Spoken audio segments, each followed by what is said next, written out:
जय हिंद, नमस्कार साथियों। स्वागत है इस प्यारे से प्लेटफॉर्म आरडी की क्लासेस पे। आज के सेशन में हम लोग देखेंगे 12th हिंदी चैप्टर 2 के टॉप 20 प्रश्न, जो कि एग्ज़ाम ओरिएंटेड होने वाला है। आने वाले 2027 के परीक्षा में प्रश्न छपेंगे। तो जो भी विद्यार्थी हमारे चैनल पर नए हैं, हमारे चैनल को सब्सक्राइब कर लीजिए और बेल आइकन को दबा दीजिए, ताकि जो भी वीडियो हम अपलोड करें वो सबसे पहले आप लोग के पास पहुँचे और आप लोग उस वीडियो के माध्यम से सारा डाउट आप लोग का क्लियर हो जाएगा। तो इससे पहले 1 से लेकर के चैप्टर 1, 2 और इंग्लिश का भी चैप्टर 1 से लेकर के 10 तक सारे ऑब्जेक्टिव प्रश्न करा दिए गए हैं। तो जो भी विद्यार्थी अभी तक नहीं देखे हमारे यूट्यूब चैनल पर जा कर के देख ले, जिससे उनकी तैयारी बढ़िया हो सके। तो चलिए दोस्तों, बिना देरी किए इस क्लास को शुरू करते हैं। दूसरा चैप्टर का नाम है सूरदास के पद। सूरदास के पद के बारे में हम लोग जानेंगे इस पाठ में। तो पहला प्रश्न क्या कहता है कि निम्नलिखित में से कौन कवि सगुण भक्ति धारा के हैं, यानी निम्नलिखित में से कौन से कवि सगुण भक्ति धारा के हैं। तो याद रखिएगा सूरदास। कौन है? सूरदास। क्योंकि हम लोग किनके बारे में पढ़ रहे हैं? सूरदास के बारे में पढ़ रहे हैं। अगर सूरदास की बात करें तो इनका जन्म 1478 ईस्वी को अनुमानता 1478 को इनका जन्म हुआ था। अनुमानता है बाबू, ठीक है। कहाँ हुआ था? दिल्ली के निकट एक सीही नामक ग्राम है, वहाँ इनका जन्म हुआ था 1478 ईस्वी को। याद रखिएगा, दिल्ली के निकट सीही नामक ग्राम में इनका जन्म हुआ था। और सूरदास बचपन से अंधे कवि थे, यानी बचपन से ये कैसे थे? अंधे थे। बचपन से अंधे थे और बड़े हुए तो धीरे धीरे बड़े होने के कारण इनकी आँखों की रोशनी भी जाती गई, ठीक है। यानी पूरी तरीके से अंधे हो गए। बचपन में कुछ कुछ दिखता था इनको। दूसरा प्रश्न की बात करें, दूसरा प्रश्न क्या कहता है? हिंदी साहित्य का सूर्य किसे कहा गया है? हिंदी साहित्य का सूर्य सूरदास को कहा गया है। किसे कहा गया? सूरदास को। आप याद रखिएगा, सूरदास दलित वर्ग के थे। किस वर्ग के थे? दलित वर्ग के थे, ठीक है। याद रखिएगा, जिस कवि के अंत में आपको दास दिख जाए, जिस कवि के अंत में अगर आपको दास दिखेगा, वो सारे कवि दलित वर्ग के हैं। जैसे सूरदास, कबीरदास, तुलसीदास, नाभादास, ये सब हमारे दलित वर्ग में आते हैं, ठीक है। तो हिंदी साहित्य का सूर सूरदास को कहा गया है। तीसरा प्रश्न क्या कहता है? कछुक खात कछु धरनी गिरावत में रिक्त स्थान भरे, यानी यहाँ पर क्या होगा? कछु कात कछु धरनी गिरावत छवि निरक्ति नंदरनिया। तो यहाँ पर छवि होगा। क्या होगा? छवि, यानी सी नंबर हमारा ऑप्शन क्या होगा? करेक्ट होगा। किताब के बीच से प्रश्न है।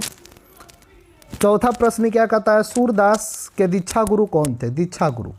दीक्षा गुरु और शिक्षा गुरु में अंतर होता है बाबू, आप इस अंतर को समझिएगा।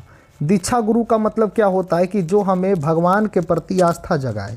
किसके प्रति? भगवान के प्रति, कि भगवान है, ईश्वर है, उससे गुरु को हम लोग दीक्षा गुरु कहते हैं। और जो हमें जीवन में आगे बढ़ने के लिए सिखाता है, जो हमारे शिक्षा जैसे क ख ग ये सब सिखाता है, उसको हम लोग शिक्षा गुरु के रूप में जानते हैं, ठीक है। याद रखिएगा, दीक्षा गुरु का मतलब भगवान के प्रति आस्था जगाए। तो सूरदास के दीक्षा गुरु कौन थे? तो महाप्रभु वल्लभाचार्य। कौन थे?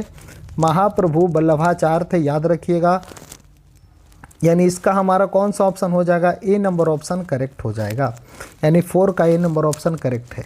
जो भी विद्यार्थी ये सारे प्रश्न जान रहे होंगे, आप लोग कमेंट जरूर करिएगा। अगला प्रश्न चलते हैं, सूरदास किस काल के कवि हैं? किस काल के कवि है? मध्यकाल। किस काल के हैं? मध्यकाल। ए नंबर ऑप्शन हमारा करेक्ट होगा। अगला प्रश्न की ओर चलते हैं, सूरदास का निवास स्थान कहाँ है? सूरदास का निवास स्थान कहाँ है? तो मथुरा भी है, ब्रज क्षेत्र भी है, वृंदावन भी, यानी इनमें सभी हो जाएगा, यानी डी नंबर ऑप्शन हमारा करेक्ट होगा। चलिए 7वां प्रश्न की ओर चलते हैं, सूरदास का जन्म किस वर्ष हुआ? 1478 ईस्वी। अभी बताए सूरदास का जन्म 1478 ईस्वी में। अनुमानता है बाबू, एक्यूरेट नहीं है, लगभग है। 1478 में इनका जन्म हुआ है दिल्ली के निकट सीही नामक ग्राम में। दिल्ली के निकट सीही नामक ग्राम में इनका जन्म हुआ, याद रखिए। अगला प्रश्न की बात करें, सूरदास का जन्म कहाँ हुआ है? अभी बताए हैं सीही में। कहाँ हुआ है? सीही में, यानी डी नंबर ऑप्शन इसका करेक्ट होगा। सूरदास किस भक्ति शाखा के कवि थे? यानी सूरदास किसकी भक्ति करते थे? तो सूरदास की अगर हम बात करें तो सूरदास हमारी कृष्ण की भक्ति में लीन रहते थे। बी नंबर ऑप्शन हमारा करेक्ट होगा।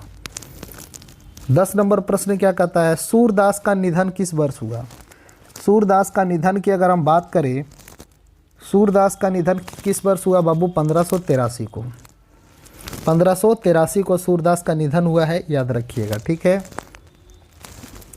11 नंबर प्रश्न, सूरदास की अभिव्यक्ति किस कारण प्रसिद्ध हुई? यानी सूरदास भक्ति, सरलता, कृष्ण भक्ति, इनमें सभी। डी नंबर ऑप्शन बिल्कुल सही होगा। ठीक है, डी नंबर ऑप्शन। 12 नंबर प्रश्न क्या कहता है? सूरदास का व्यक्तित्व कैसा था? सरल भी था, विनम्र भी था, मधुर भी था, इनमें सभी। यानी सूरदास हर किस्म के व्यक्ति थे, इनके अंदर हर क्वालिटी था। 13 नंबर प्रश्न क्या कहता है बाबू? सूर सूर तुलसी शशि में किसे सर्वश्रेष्ठ कवि कहा गया है? किसे सर्वश्रेष्ठ? तो सूरदास को कहा गया है। सूरदास सर्वश्रेष्ठ कवि के रूप में जाने जाते हैं। किसने सूरदास से कहा सूर ऐसे अधियायन? सूर ऐसे अधियायन किसने कहा था बाबू? वल्लभाचार्य ने कहा था। ए नंबर ऑप्शन हमारा करेक्ट होगा। चलिए 50 नंबर प्रश्न की ओर चलते हैं। सूरदास किन कवियों के मध्य श्रेष्ठ माने जाते हैं? और होगा बी नंबर ऑप्शन बिल्कुल करेक्ट होगा। महाप्रभु वल्लभाचार्य श्रेष्ठ माने जाते हैं। सूरदास के पदों में भक्तिकालीन किस शैली का प्रयोग किया गया है? किस शैली का प्रयोग किया गया है? भक्ति काल। कौन से काल? भक्ति काल। सी नंबर ऑप्शन बिल्कुल करेक्ट होगा, क्योंकि सूरदास भक्ति काल के कवि थे। किसकी भक्ति में लीन थे? कृष्ण की भक्ति में। सूरदास की कृतियों के नाम बताइए। सूर सागर भी इनकी कृति है, सूर सारावली भी है, सूर साहित्य लहरी भी है, इनमें सभी होगा। यानी डी नंबर ऑप्शन हमारा करेक्ट होगा। ठीक है, और ये जो पाठ है सूरदास के पद, ये सूर सागर से लिया गया। कहाँ से लिया गया? सूर सागर से लिया गया है, याद रखिएगा। सूर सागर से कौन सा पाठ लिया गया है? सूरदास के पद लिया गया है। चलिए 18 नंबर प्रश्न की ओर चलते हैं बाबू।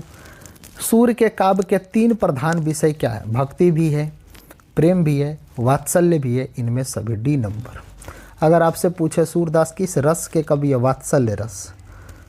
वात्सल्य रस। कौन से रस? वात्सल्य रस के कवि है, मतलब इनकी बोली में मधुरता थी। 19 नंबर प्रश्न की ओर चलते हैं। सूरदास के पद किस पुस्तक से लिए गए? अभी हमने बताया सूर सागर से लिए गए हैं। कहाँ से लिए गए? सूर सागर। यानी ए नंबर ऑप्शन हमारा करेक्ट होगा। चलिए 20 नंबर प्रश्न की ओर चलते हैं। सूरदास ने शिक्षा कहाँ से प्राप्त किया? तो सूरदास की शिक्षा जो है बाबू स्वाध्याय से प्राप्त हुआ। किससे? स्वाध्याय से, सेल्फ स्टडी किए थे ये। बी नंबर ऑप्शन करेक्ट होगा। 21 नंबर, भजन करत कन पंक्ति किससे संबंधित है? भजन करत कन पंक्ति किससे संबंधित है? कृष्ण भक्ति से। ए नंबर ऑप्शन करेक्ट होगा।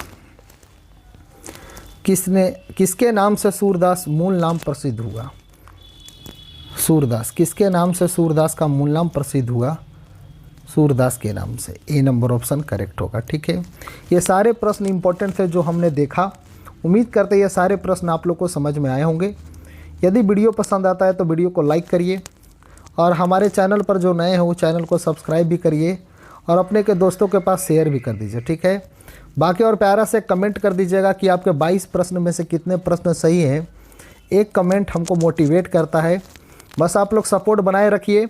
कल के वीडियो में लेकर के आएंगे चैप्टर 3 के टॉप इंपॉर्टेंट प्रश्न, और जो भी विद्यार्थी चैप्टर 1 के टॉप 20 क्वेश्चंस नहीं देखे हैं तो इस वीडियो के डिस्क्रिप्शन में उस वीडियो का लिंक पिन कर दिया गया, तो आप सभी लोग जाकर के देख लें ताकि आपकी तैयारी बढ़िया हो सके। ठीक है, आज के लिए इतना ही, बाकी मिलते हैं कल। तब तक के लिए जय हिंद।